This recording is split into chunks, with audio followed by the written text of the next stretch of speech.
Hello everyone, আসসালামু আলাইকুম। আপনারা সবাই কেমন আছেন? আশা করি ভালো আছেন। আমরাও ভালো আছি আলহামদুলিল্লাহ। আজকে রিমঝিমকে দিয়েই লাইফটা শুরু করলাম। আমরা গিয়েছিলাম কুষ্টিয়ায় একটা ছোট্ট পার্কে।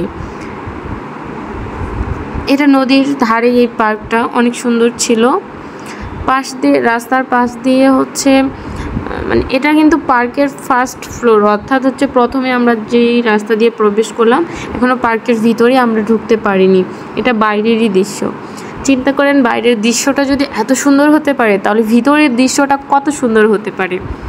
এখানে কারখানা রয়েছে, পাশে মসজিদ রয়েছে, মসজিদটা অসম্ভব সুন্দর।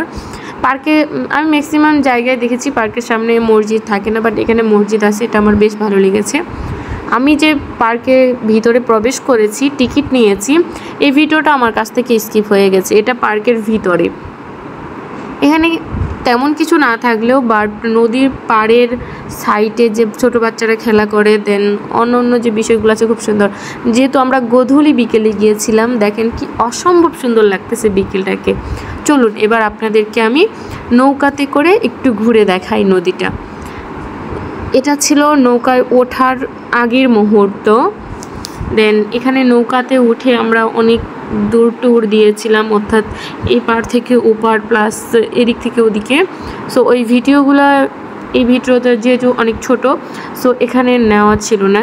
দেখেন এই দিক থেকে নিচে নামতেছিলাম, বস্তা দেওয়া ছিল, মেবি মাটি ভিতরে দেওয়া ছিল, উঁচু নিচু, বাট সব কিছু মিলায় অনেক ভালো লেগেছে, অনেক ভয়ও লাগতেছে।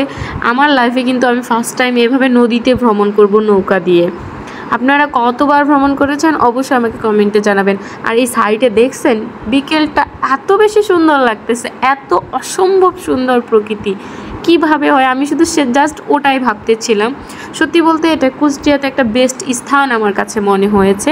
আপনাদের কাছে কেমন লেগেছে অবশ্যই কমেন্টে জানাবেন। চলুন এবার নৌকায় ওঠা যাক। এই যে ছোটো আপু ভাবিরা রিমঝিম অলরেডি দেখেন উঠে পড়েছে, অনেকেই উঠেছিল নৌকাটা, অর্থাৎ ফুল মানুষ যাতে হয় এজন্য অপেক্ষা করতেছিল। আমিও উঠে পড়লাম, আমার ক্যামেরাম্যান ছিল জেরিন ছিল, তাকে অসংখ্য ধন্যবাদ আমাকে এত সুন্দর ভিডিও করে দেওয়ার জন্য। এপাশ থেকে দেখেন কি সুন্দর ভিউটা লাগতেছে।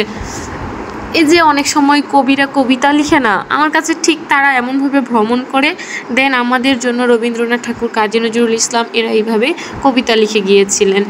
আচ্ছা, ভ্রমণ করলে মনের মধ্য থেকে অনেক কিছু বেরিয়ে আসে, কবিতা লিখতে মন চায়, মনে হচ্ছে ভ্রমণ করলে অনেক কিছুই নিজের মধ্যে ফিল আসে, কিভাবে কি করতে হবে। আর এই ভিউটা আমি নিয়েছিলাম নৌকায় বসে নিচ থেকে। যে দেখেন ভাবি, আমি, ছোটো আপু ভিডিও করতেছে, ছাড়া বুড়ি হাতে খাবার নিয়ে ঘুরছে। দেন অল্প কিছুক্ষণের মধ্যে নৌকাটা ছেড়ে দিবে। আমার ভিডিওটা আমি এতটুকুই করেছিলাম কারণ নৌকায় উঠে অনেকটা রাস্তা চলে এসেছে। দেখেন পানির মাঝখানে, অর্থাৎ নদীর মাঝখানে ব্রিজটা দেখা যাচ্ছিল। আমরা এখন নেমে পড়ব। দেন নেমে ওপার থেকে নেমে আমরা এপারে কী করলাম এই ভিডিওটাও আপনাদের সাথে শেয়ার করব।